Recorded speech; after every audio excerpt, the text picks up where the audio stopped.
today in the afternoon, with some light rain expected in the North Bay area. Highs today in the mid-50s to mid-60s, and southerly coastal winds 10 to 25 miles per hour. I want to remind you that today at 12 noon, it's Horizons, and today on Horizons, it's Joe Williams, #1 son of the blues. It focuses on the career of Joe Williams, his affiliation.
So, greetings. I'm pleased to be bringing our class to a triumphant conclusion today with a guest lecture by Paul Halmos.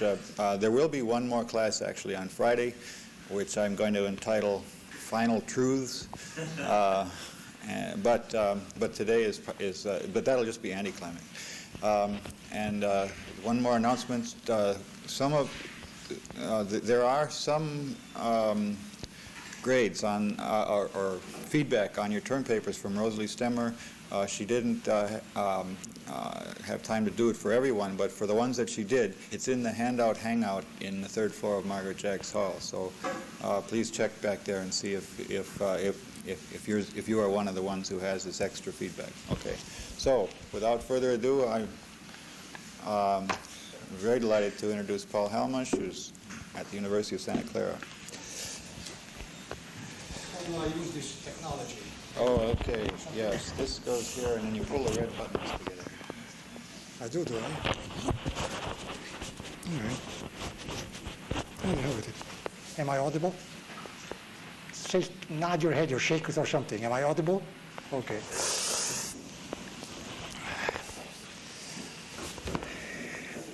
What am I doing here? I don't have anything new to say. This is a class on mathematical writing, technical writing, and everything I know on the subject is majorized by Don Knuth and Mary Claire Van Loonen. So I think it's time that I went home. Presumably Don asked me to put on this performance because I've written some math in my life, and I've even stuck my neck out and written about how to write math. And in preparing what I was going to say today, I knew that I had either enough for just about 20 minutes or else 2 hours. I don't know which.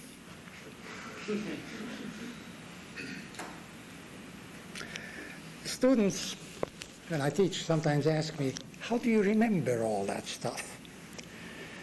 And the answer, of course, is that I don't remember it. Mathematics has a structure.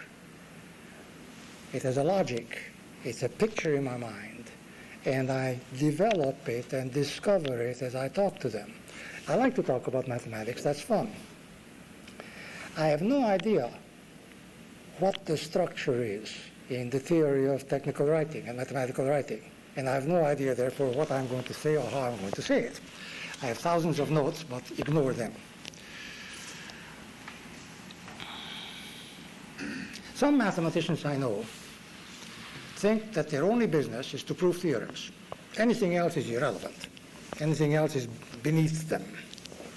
That they actually have to be in touch with the universe, that they have to communicate, that they have to get up in front of a class and teach, that they have to write a paper, submit it for publication, receive revision suggestions, ultimately receive galley proofs and correct them and do all that. That horrifies them, and they don't regard as a part of their proper activity. But I say they are wrong. Mathematicians must communicate their results. A painter who thinks great paintings hasn't done his job yet, and a mathematician who thinks great theorems hasn't done his job yet. So what I'm going to do is not so much to tell you anything you don't know, but I'm going to cast my vote, sometimes very much along the same lines as Mary Claire and Don have done, and possibly sometimes I dare to disagree with them, and like to compress into 20 minutes or 2 hours how I think mathematics ought to be written. The two most important things, I want to say them now, and I will say them repeatedly in the next 40 minutes or so, and I'll say them when I stop. The two most important things are, do organize your material. Do not distract the listener, the reader. But I'll speak of those two things only, as it were, tangentially.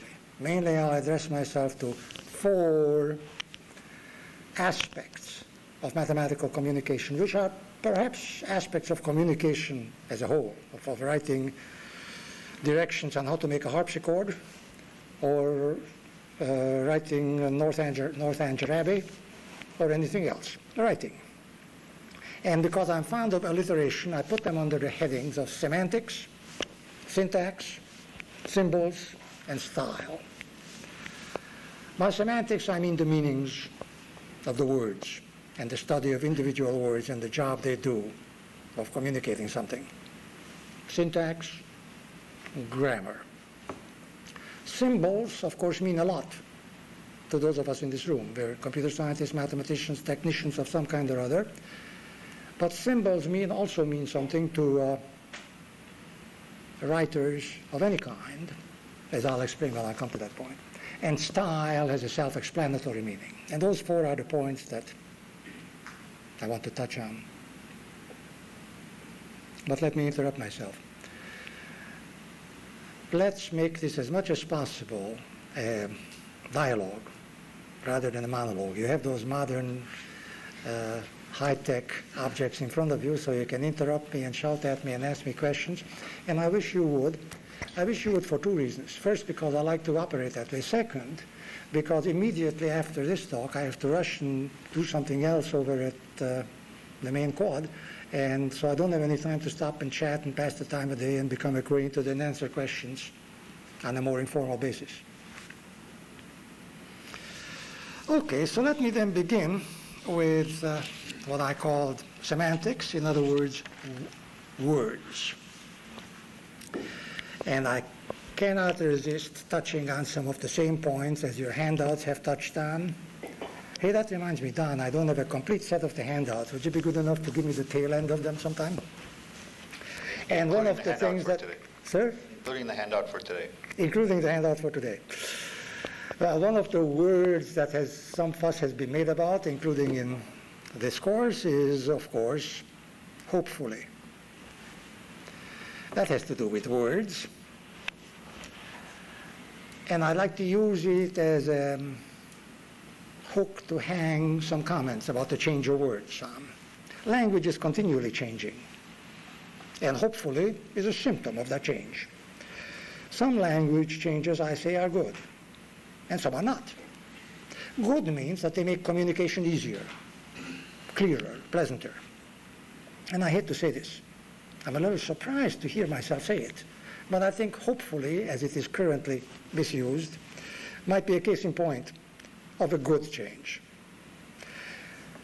According to the most recent literary tradition handed down to us by our grandfathers, hopefully is exactly the opposite of hopelessly.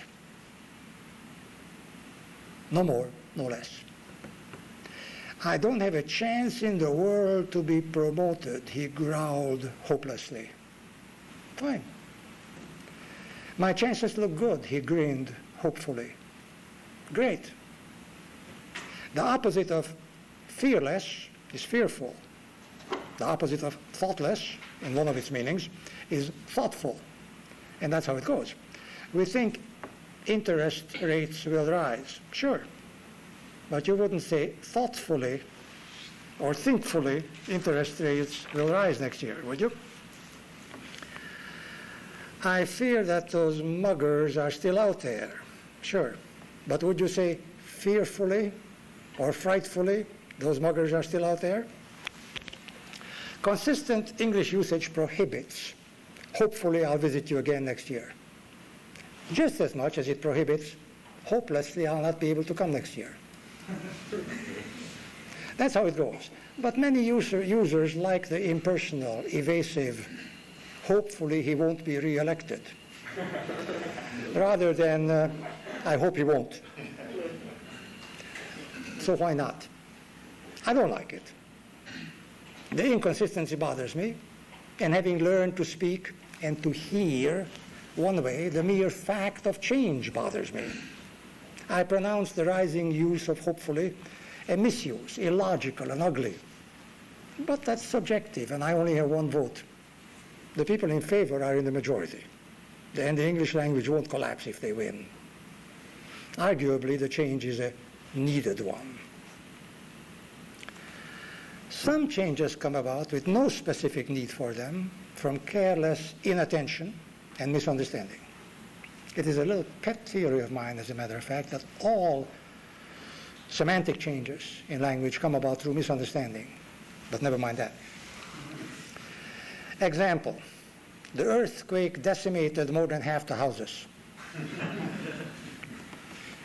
What is presumably meant is destroyed.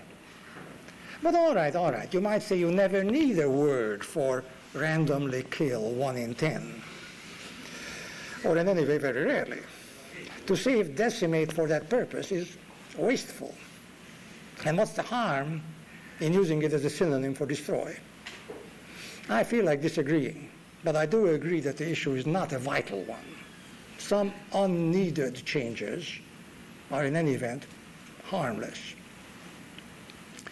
There are, however, changes that are neither needed nor harmless.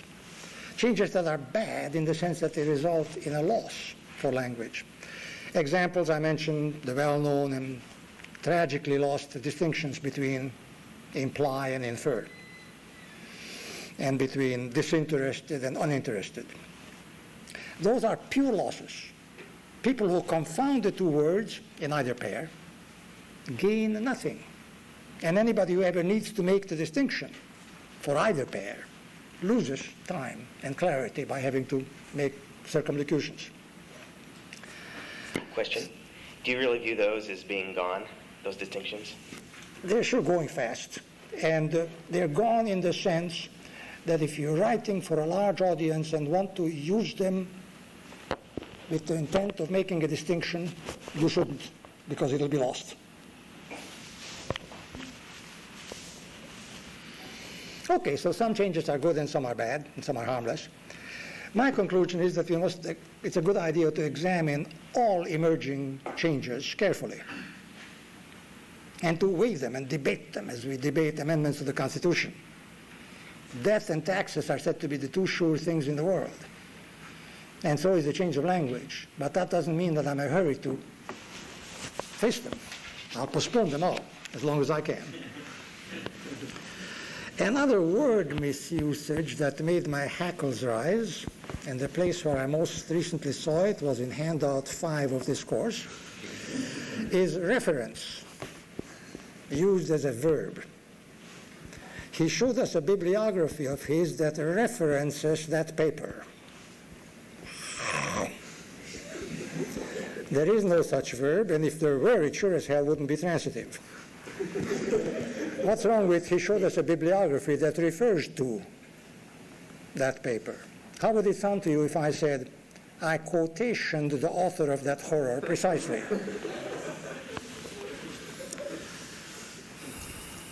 Paul, one thing that, in fact, I don't know if it's been pointed out since I'm not a regular attender here, is that those in computer science, those are technical terms which are verbs. That you do say that something that my brain is gone. I haven't eaten breakfast and I just played some squash, so it's not really there. But the trouble is that technical terms that are used in that way often creep over into everyday language in technical communities. And unfortunately, a lot of the people I know are computer scientists, and so I hear that a lot. I hear referenced, I hear input, I hear output as a verb. I hear all these abuses that come from using them as technical terms. But as technical terms, they're very valuable as verbs. My condolences. The French complain that English is ruining their language. Maybe There's one other distinction, I think, between the refer and quote case. In the refer case, you need a refer to if you're going to use refer to instead of referenced, and in quote you don't need the extra to, it's just quoted. So this is quite frequent. Many of the what I call misusers think they improve things by dropping a preposition. Quite right. Yes. In this case, it's not exactly the way Nero Wolfe would object to a reference as a verb, but the words of reference and dereference are really jargon terms in computer science, and they've here been employed without us even knowing.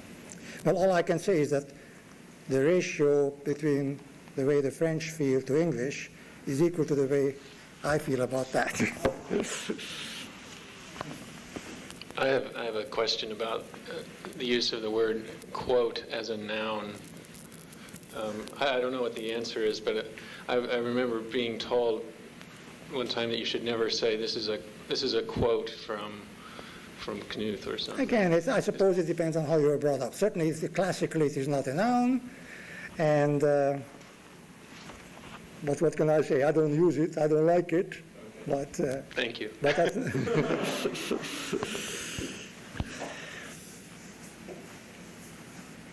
let me say a few words about syntax, grammar. Let me show you. Well, obviously, people approve of it. Nobody uses ungrammatical English on purpose. And incidentally, linguistic change works very much slower on syntax than it does on the lexicon. Some people say, let sleeping dogs lie. As long as what we say is understandable, never mind whether it is strictly grammatical. And there is something to be said for that view. And I would like now to say it. But at the same time, there is something to be said for its opposite. Here's a sentence that I heard once. But what's the matter with this machinery? Why doesn't it show what I want it to show? There it goes. Isn't that a lovely sentence? If I'd have known I could have rode, I would have went. It has poetry. It has rhythm. It's communicative. It's personal. But, of course, it is not, strictly speaking, grammatical.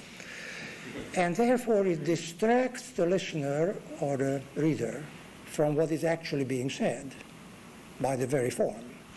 And another one just like that, and I'll swear I didn't make it up.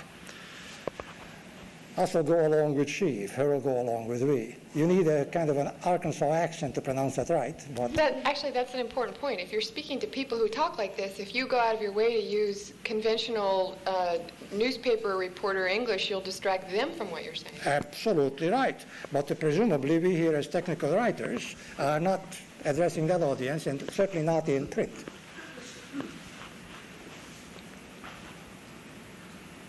I would like to advance a thesis which is not a new one. It has been argued for and usually against for centuries. Namely the thesis that grammar is the logic of language. Or to put it in its extreme form, that grammar is logic. That thesis is abhorrent to most linguists. They point out the many ways in which grammar is illogical, inconsistent, contradictory, and they are right. Nevertheless, grammar is the organizational principle that lies behind linguistic communication. And I continue to believe that to identify grammar with logic is less of an error than to reject logic altogether. He saw her is a perfectly good English sentence that manages to give a tremendous lot of information in a very condensed form. There are two people involved, one is male, one is female. One of them did the seeing and the other one was its object. And the seeing took place in the past. The sentence illustrates gender, case, tense, lots of things. Cases are good things, even though in English by now they're vestigial. They do exist. And I think they must be treated with respect. We say things like, I don't know him. Sure, that's what you say. You wouldn't be caught dead saying, I don't know he. And he's the president of France. Yeah, sure. You wouldn't say, him is the president of France.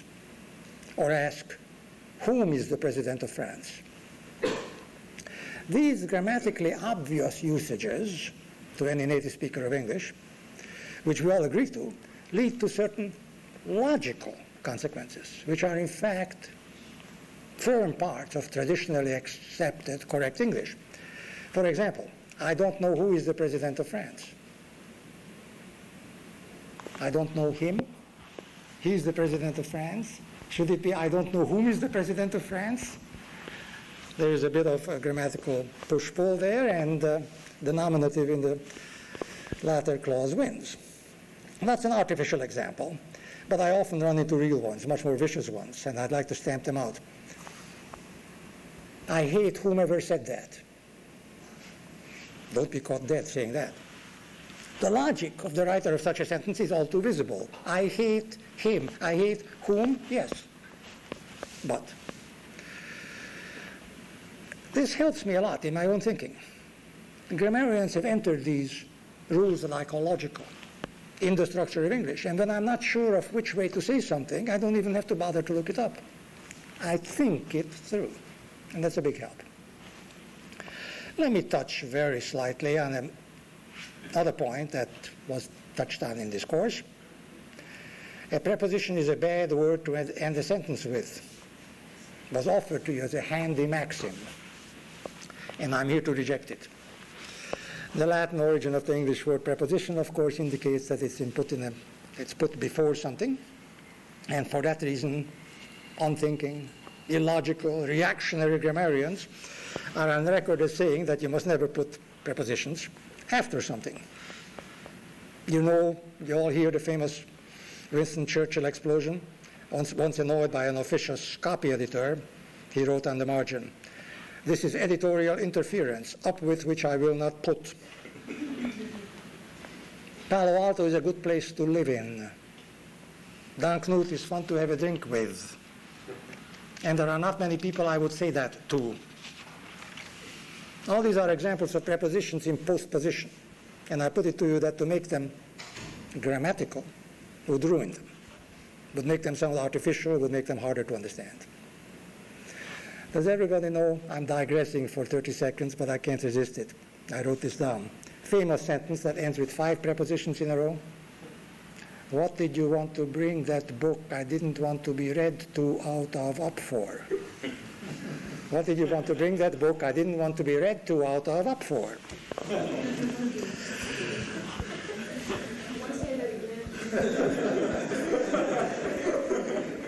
Two out of up for.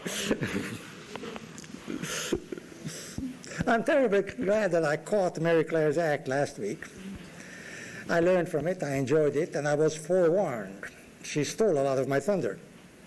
And I hurried home and changed a lot of what I was going to preach to you about. Among my texts was a long piece about which that. I quite agree with Mary Claire's conclusion. It's worthwhile to get it right. But it's not terribly, terribly important. I thoroughly disagree, however, with a statement in the handouts, number 22 in handout 1, which says the general rule nowadays is to use which only when it is preceded by a comma or by a preposition or when it is used interrogatively. Balderdash.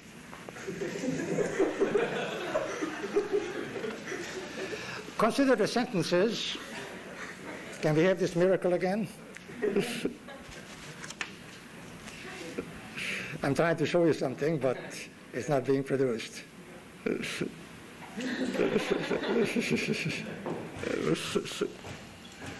it comes. All right, this sentence occurred as an illustration. Don't use commas, which aren't necessary. The big arrow I put there to show you the comma. As it stands, that sentence has a certain implication. It implies that commas are never necessary,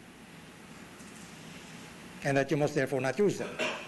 This is to be contrasted with, don't use commas that aren't necessary, which also has an implication, which says some commas are and some aren't, and the ones that aren't, you are to refrain from using. This almost caused a breakdown in my family, because along with these two examples, I also wrote down this one. Don't use commas which aren't necessary. Comma missing, but which instead of that? How is this sentence to be interpreted? Well, my first reaction is don't use it. But if you're going to use it, what does it mean? Does it mean the which should be replaced by that, or does it mean that the comma should be inserted? My wife thinks it's absolutely plain that the which should be replaced by that, and I take a more, well, I don't know if it's more radical or more conservative point of view. I say as it stands, it's meaningless. It doesn't fall off on either side of the fence, correctly speaking. Of course, arguments can be made on different sides.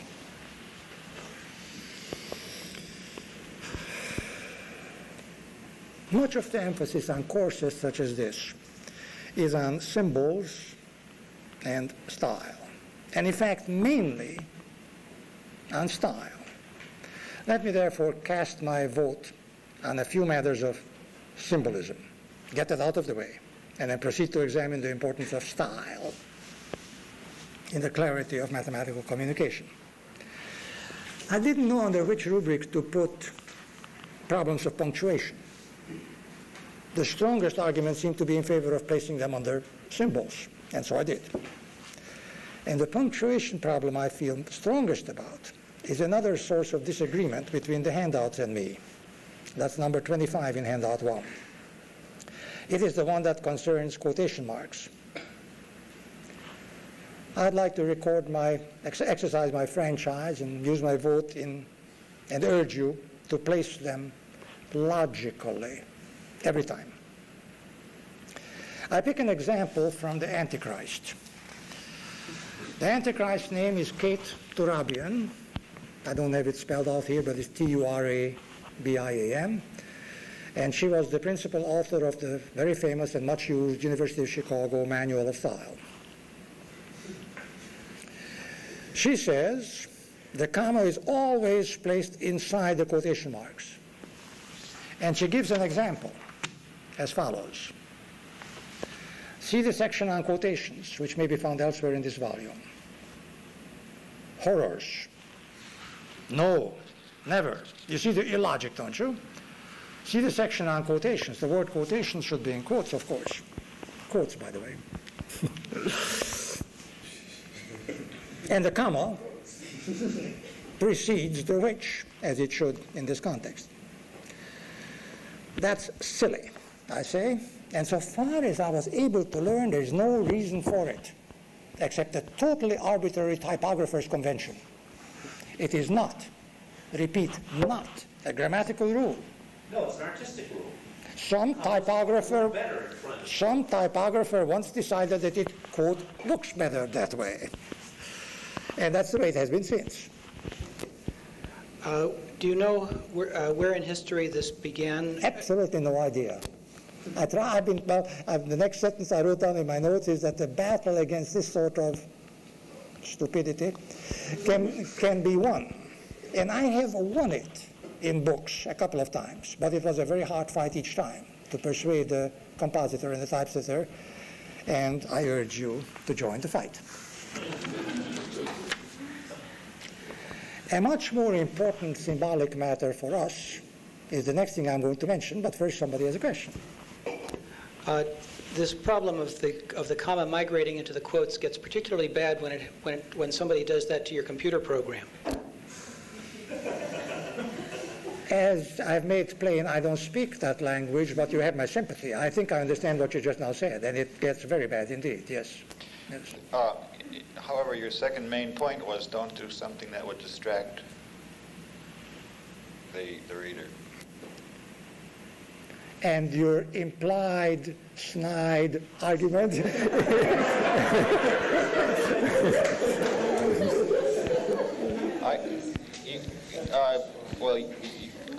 My implied argument is that you feel you're only offending the copy editors and not the reader. And I believe I'm right as far as commas and quotation marks go. Paul, how far are you willing to go in the direction of logic? Do you write, in writing dialogue, he said, quote, no, full stop, quote, full stop? I can't hear punctuation marks so well, but if you push me in a corner, I might go so far as to say yes. That's what I thought. Luckily, there's not much dialogue in this sort of stuff in Russian. It's been the ambition of my life, I'm digressing totally, to write something that isn't expository, to write a novel, to write a piece of fiction, and I absolutely cannot, not because I can't punctuate, but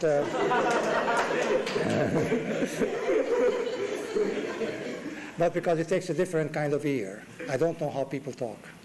Well, be that as it may. But a much more important symbolic matter in which we are all concerned is just an example, one example, but let me talk about it, is the use of numerals versus the use of names of numbers. That's not clear. Let me explain by offering an illustration. Suppose that in a certain mathematical context you find a rhetorical question. What are we to do when x is 1? When x is what? Where could that question have come from? It could have arisen in at least two different ways. It could be that the preceding sentence said, the solutions of the equation are singularities of the function we are studying. What are we to do when x is 1? In that case, it's clear what is meant. What are we to do when x is a solution? And the 1 refers to a plain ordinary English word. But that same question, same rhetorical question, could have arisen by the sentence preceding, everything is clear when x is 2 or greater. In that case, it should have said, what are we to do when x is 1? The distinction between the perfectly good grammatical English word spelled O-N-E and the numeral 1 is gigantic and often confusing. Recently, after I prepared these notes, I saw another example in the well-known text of Berkhoff and MacLean talking about elementary number theory. in which it said, the first few positive primes are 2, 3, 5, 7, 11, and so on. Any positive integer which is not 1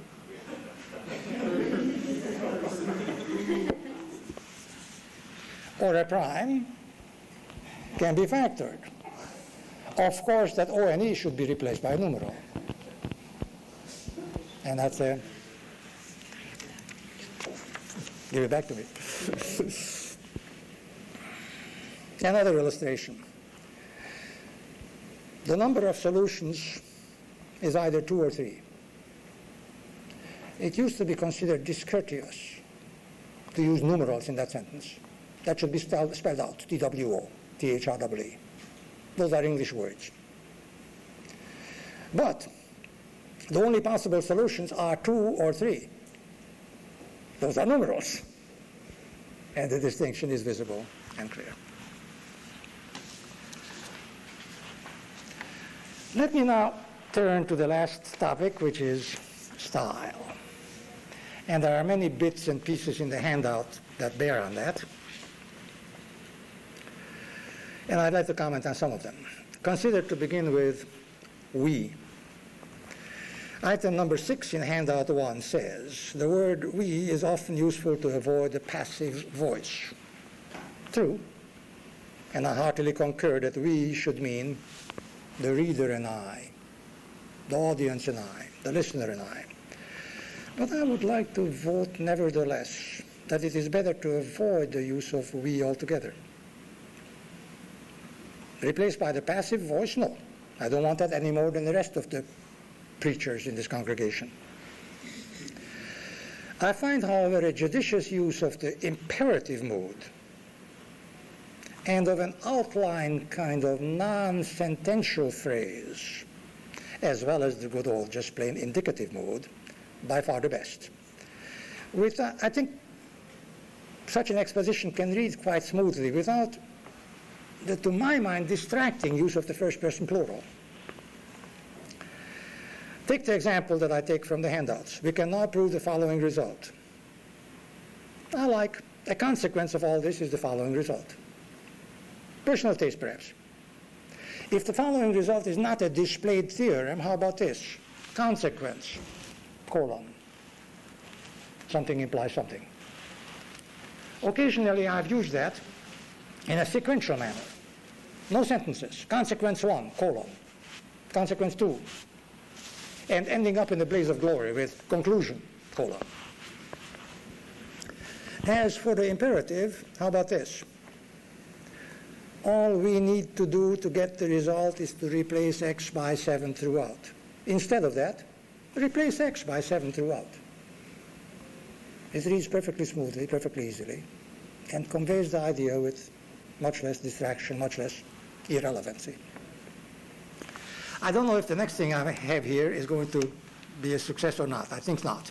What I did is that I took a short passage from something I once wrote. It's in a technical book, and the technical subject doesn't matter in the least. I omitted all the content and replaced it by something. Here's what is left. If U is something, then the spectral theorem justifies the assumption that something. If F is something, then something equals something. Since, however, Y is something, it follows that the first passive, something. Since, moreover, the assumption something implies something, the Lebesgue theorem is applicable, this completes the proof. As I said, I copied that passage word for word, but only with obvious modifications. And it might illustrate what I mean when I say that both we and the passive voice can be avoided. I think, now that I heard myself, it doesn't illustrate it very convincingly, because there has to be substance in this for you to have any sympathy for it. But I'm trying to make a point anyway. Another stylistic matter in handout. Can I ask a question before you? Please. What do you think about first person? Well, people feel emotional about that. I rather like it. And I've often, first person singular, I suppose you mean, I instead of we. And I've often used it. But I grant that in some contexts it can be distributing. Who does that jerk think he is? And therefore, in most expositions, unless I am speaking and this is recorded and then written down, for instance, I reluctantly go along with opposition to it. I have another question. It also seems that the use of we is, or we is used to convey what is about to be proven or shown. So it introduces the reader to, the notion of what is about to be proved before the actual proof comes. Whereas as in the style that you've just shown, this isn't the case, and the reader may become confused. At least that's what I would become confused reading, writing. I very strongly agree with the implication you make, namely that the reader should always be told what the hell is going on. And if the theorem has been stated, he should be told that states the theorem. If the proof is about to begin, he should be told we are about to begin the proof, or we are not yet ready to begin the proof, but we have some comments first. Here I used we throughout the sentence. Now, how could that be said without the we? Well, in the first place, I don't think we is a crime. I just think generally, often it can be replaced by something smoother and handier. And there is nothing wrong with my non-sentential phrases. Next, colon. Or, before the proof, it is a good idea to examine whatever. So I'm not, speaking ex cathedra, even though I seem to be speaking ex cathedra, but all I'm saying is that we isn't as good an idea as everybody thinks it is. Question? How about the idea that the we introduces a mood that you don't have with the imperative? Absolutely right. And I'm not sure I want it.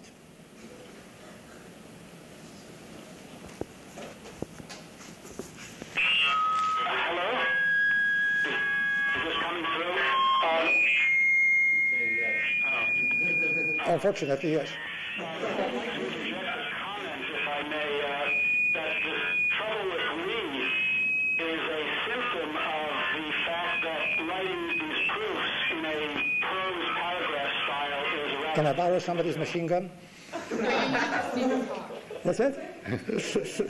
You can say, I'm sorry, but I can't hear you clearly enough to answer.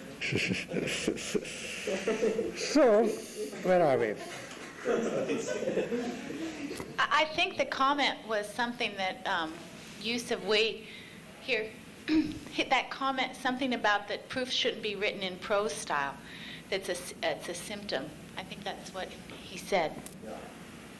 That was Leslie Lamport's accent. Oh, you mean that was one of us speaking from another room? Yeah. Oh, I'm sorry. I didn't understand a single word. Okay.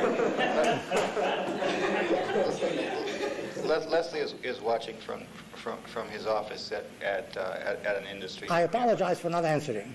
And he made a point during his lecture that he would prefer that proofs not be given in prose style, but in more an outline form. May I borrow somebody's machine gun? Do you like prose style? I insist on it. I think symbols are a terrible thing to read, are a terrible way to communicate. Outline form, of course, isn't the normal contrast, normal opposite of prose. I would have said prose as opposed to symbolic condensation. Outline form is somewhere between the two, which I think leans more toward the prose. So we might have a friendly fight on the subject rather than an inimical one. Another stylistically bad feature is what I call echo, and handout 1, number 9, refers to it when it promises not to use the word utterances more than once. And I have nothing new to say on the subject, but I'm casting every vote I have in favor of the principle. It isn't the monotony that's bad about echo. What is bad is the possible association in the reader's mind of the one context where a word appeared with the other context where the same word appeared, possibly coincidentally, where the context should be kept separate. Do I dare do this next thing? Oh, hell, why not? Another matter of style. Before you go on, can I make a comment about that repeated word business? As a practical matter, if somebody else is typing the paper for you, what's sure to happen is that the typist omits everything between the two words.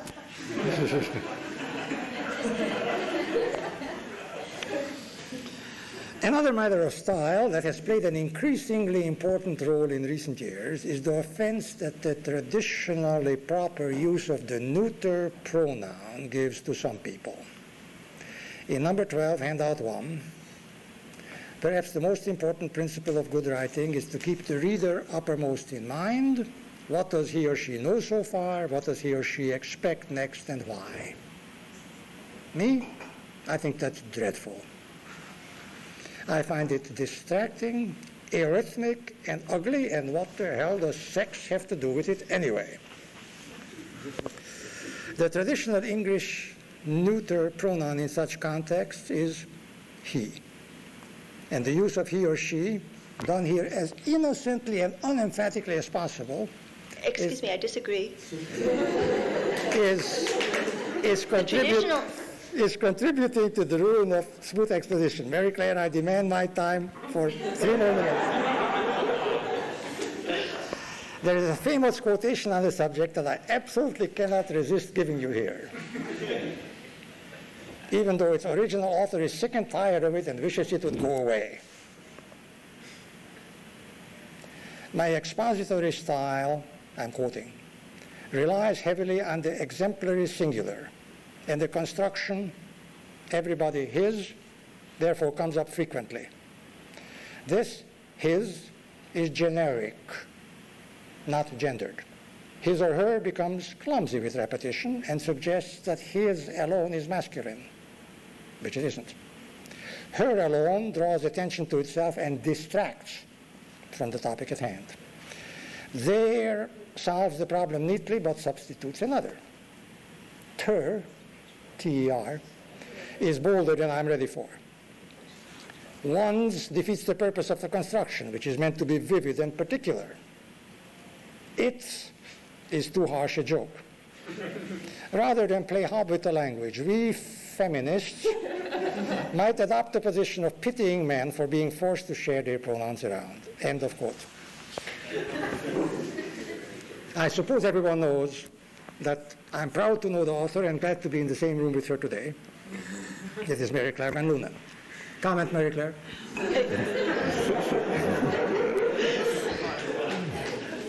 The deeply moving quotation, but it is not true, however, to say that the traditional solution for this problem in English is he. The traditional solution for this problem in English is they.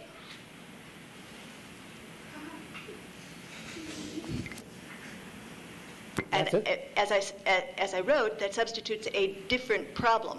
It is not the problem, contrary to what people may think, it is not the problem of number, because number is entirely a grammatical and artificial concept anyway. It's rather the question of tone. The people who write everybody they are not the tony folks. I have no comment. I bow to authority, and the comment was worth making. I have another comment. I think there's a distinction between when you're writing formally and when you're writing informally. And he or she often doesn't bother me when it's informal, but in something that's sort of more formal where there's a flow to it. And in the example you quoted, there was really no flow to it. It was just point by point by point. It didn't really distract at all. Whereas in the middle of a paragraph, then I think it does distract. I think all you've proved is that you're younger than I am. My time is nearly up.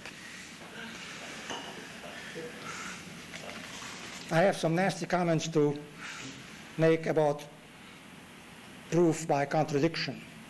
Handout 2 says that it is a sin against mathematical exposition. And I quite agree. I'm not an intuitionist. I'm not against the law of excluded middle or whatever. However, if a direct proof of a theorem is available, then experience shows that the proof by contradiction is always longer, more circuitous, less revealing. Avoid it as a matter of principle. Some students like to prove that a function is continuous by saying for every epsilon there's a delta. Well, suppose not. Then there is an epsilon, and then they get in trouble with the quantifiers in the logic for which no delta works, and they work for a half a page and end up in a blaze of contradiction. It's much better, much more informative. Start with an epsilon, construct a delta, if you can, and do it directly.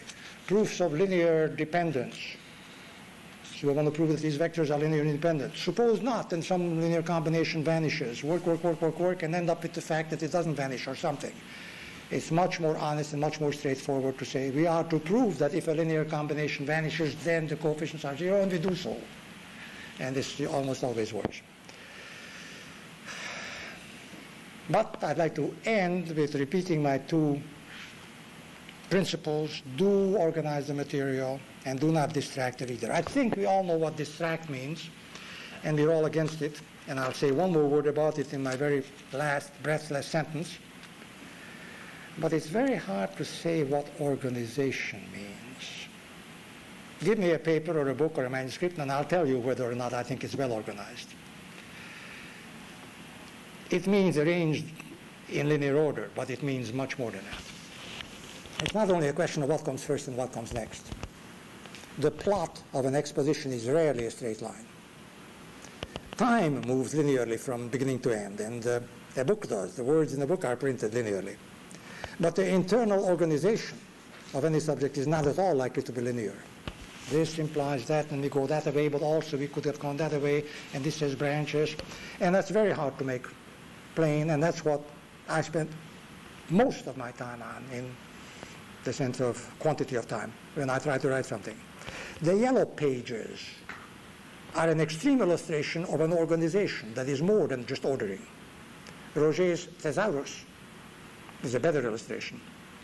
A good encyclopedia is a better one yet. The other examples are do-it-yourself manuals, if they are well done. Textbooks.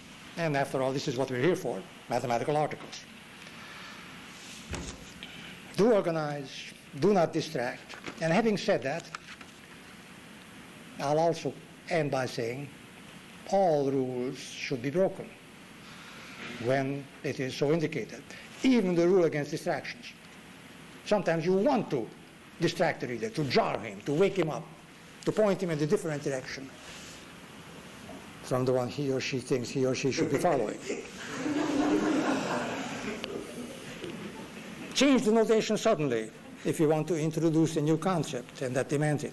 Scream an ungrammatical sentence to shock the pants off the complacent and call attention to its content.